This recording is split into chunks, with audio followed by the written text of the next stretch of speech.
What's good, fam? Welcome back to the channel. This is Constant Sports. I'm your host, Constance. Now, today we're only going to talk about Chicago versus Seattle, right? So, obviously, last night we had two very good games with Chicago and Seattle, and Los Angeles and Vegas going into overtime. And both games are amazing. Both games with shocking outcomes, right? Seattle and Vegas are two of the top teams, right? They're both up there, they're right behind each other. And you have Chicago and LA, who are down towards the bottom. Obviously, Chicago is the number 8 team right now, but you would think going into this game, Vegas will beat LA, Seattle would beat Chicago, right? Especially in Seattle. Seattle is on an 8-0 win streak, I believe, at home, right? They've been blowing everyone out in Climate Pledge Arena. And as you guys know, I am in Washington, so I did not go to the game last night, but I will be going to the Chicago versus Seattle game tomorrow. It's Sunday. So hopefully I can get some good videos and some pictures to show you guys. But this was a very, very good game, very competitive game, defensively and offensively. Both teams have very good defenses, right? We already know Seattle has the top defense in the WNBA. And Chicago isn't bad on defense, right? Especially when it comes to the post. They obviously a little bit more intense in the post area just because you have Angel Reese and Cardoso in there who can sway offensive players from coming in or make it hard for them to make their shots, right? But Angel Reese and Camila Cardoso, two rookies going up against Nneka Ogwumike and Izzy Magnavor, you would think they're gonna get their points, right? Ezzy had an amazing defensive game. She had 8 blocks, and some of these blocks I was like, oh.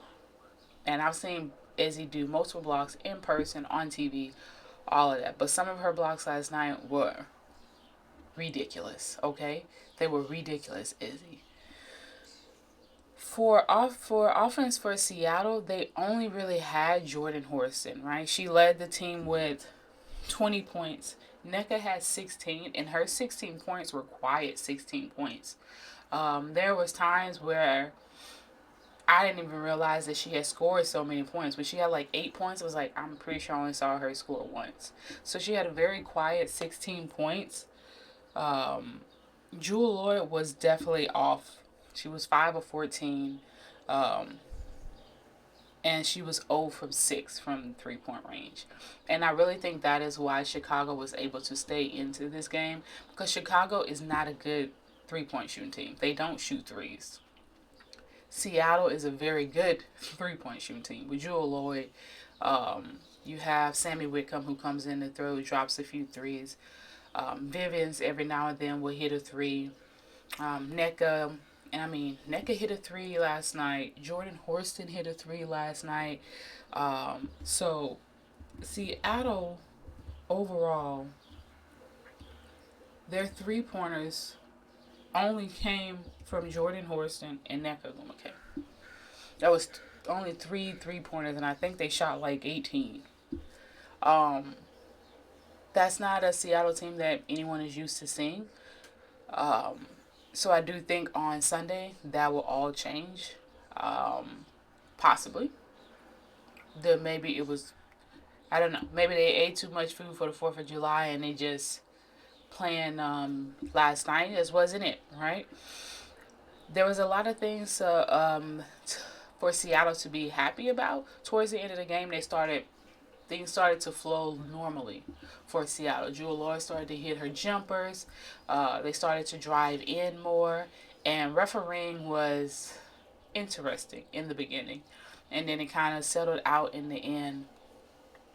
So the end of the third quarter, fourth quarter, Seattle started to look like Seattle, but the issue was that they were fighting back against a team who was matching them. So Seattle would score to try to get back into the game, and then they go right down the floor and let Chicago score again. So obviously, Seattle wasn't hitting threes. Chicago did hit a few threes. So it's like you do something good on one end, and on the other end, you come down, you let Kennedy Carter drive straight to the hoop, or she's stopping and hitting a jump shot. So the defense was kind of faulty on both ends last night. Um, the game started off with a very quick cut to the basket for NECA and scored first points of the game, right? So for Chicago, they still have problems with their help side defense and the quickness of a lot of their players. NECA is a veteran. She knows how to move. She knows when to make the right cuts. And so that is something that Angel Reese will have to figure out. But I do believe that Angel Reese and Cardoso played a very good game against Ezzy Magmore and NECA. They stood their ground inside of the post. They fought. And I think it was more of a struggle for Ezzy and NECA because Chicago got a lot of offensive rebounds. A lot. And it wasn't just Angel Reese who got the offensive rebounds. Camila Cardoso got quite a few offensive rebounds. Camila had 4 offensive rebounds and Angel had 7. 7 offensive rebounds is something no coach wants to see the opposite team makes, right? Let alone 4 for Camila Cardoso. So between their post players, they had 11 offensive rebounds. Kitty Carter had an offensive rebound. Diamond DeShields had an offensive rebound. And usually what that happens for your guards getting offensive rebounds doesn't look that bad because most of the time it's a lot of the shots that hit the back iron and then bounces far out where your post players can't get it, but your guards, both guards are fighting for that rebound and it can go either way.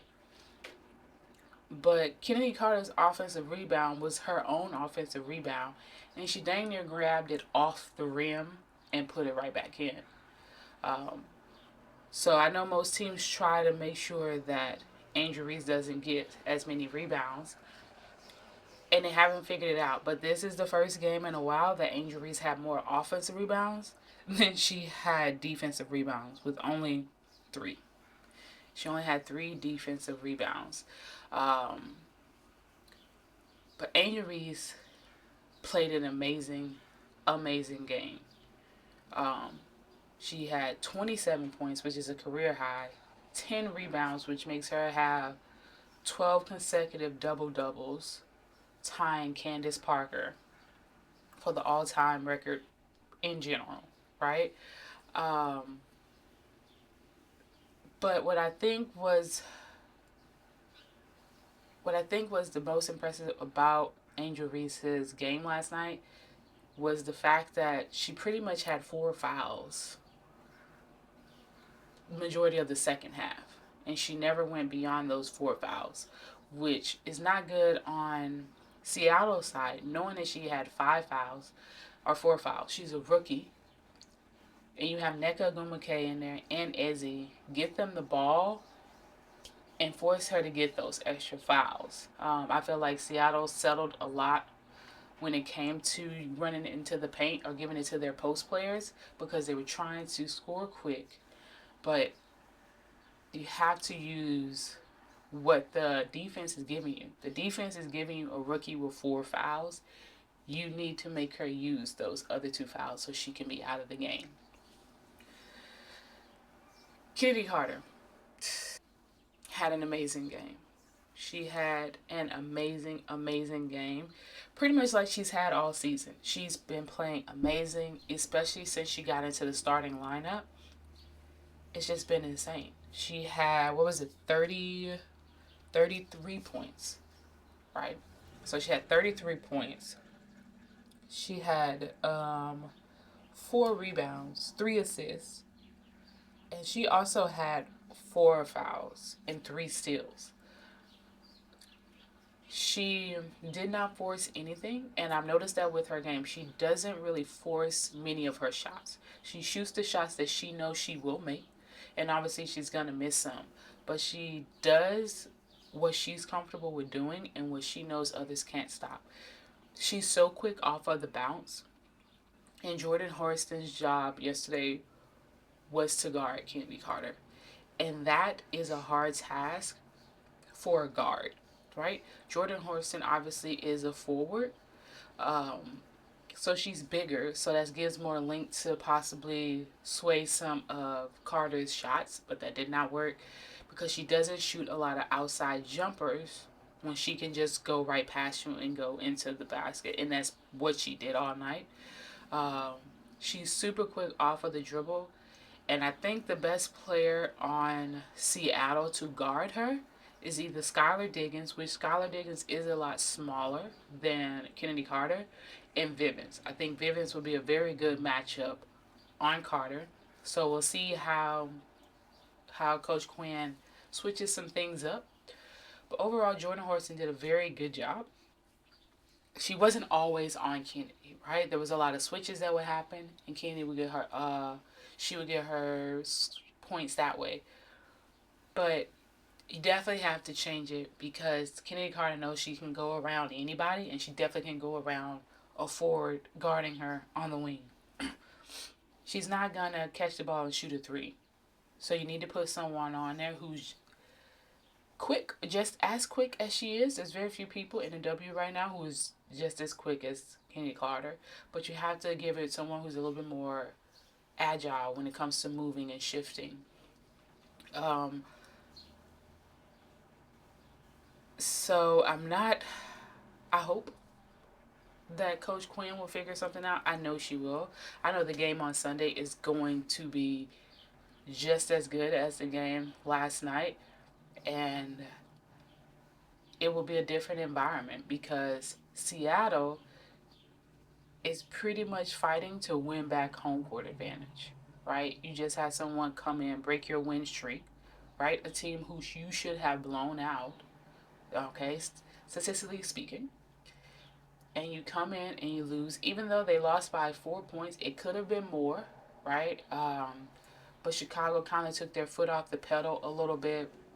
And I also think that Kennedy Carter was tired. Angel Reese sat out pretty much the whole third quarter.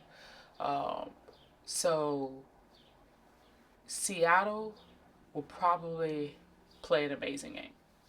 It's all about what will Chicago come out and do. And if I get to see a game close to what I watched last night, I'm going to be extremely excited because Chicago is now in a groove. Everyone knows their positions, everyone knows their roles, and Coach Witherspoon has instilled more confidence in her players than anything. You can coach players how to shoot right, how to post up, but giving them confidence that you trust that they can go out there and play the game the way that they know how to play it and win, that's all you need, right? She does most of her coaching during the timeout, that's it. While on the floor, the players are playing. That's it. She might yell at them because they did something crazy, but other than that, she lets them go out there and play and make decisions. And when they don't make the right one, she pull them out, put someone else in. So she gives them a lot of leeway, right? And in some ways, that's good. But in some ways, that's not bad because it is still a young team, right? And Seattle is a veteran team, right? Your core four, right? Even your starting five. Jordan Horston's only been in the league for 2 years, but she's an amazing basketball player. And I knew she was going to be an amazing basketball player as a rookie. She played great as a rookie coming off the bench, and now she's in the starting lineup her second year in. Their starting five for Seattle is a great team. Um, they're a very hard team to beat, obviously. So they just need to just get back to who they were. Last night, something was off. Not sure what it is. And I think Sunday they will look like the Seattle that we have watched all season. And it depends which Chicago Sky we get Do we get the Chicago sky from last night? Do we get the Chicago sky from a couple of nights from a couple games ago? It just depends. But I do think it would be an amazing, amazing game. And I'm so excited that I will be in the stands. So continue to like, comment, subscribe. Peace, love, happiness.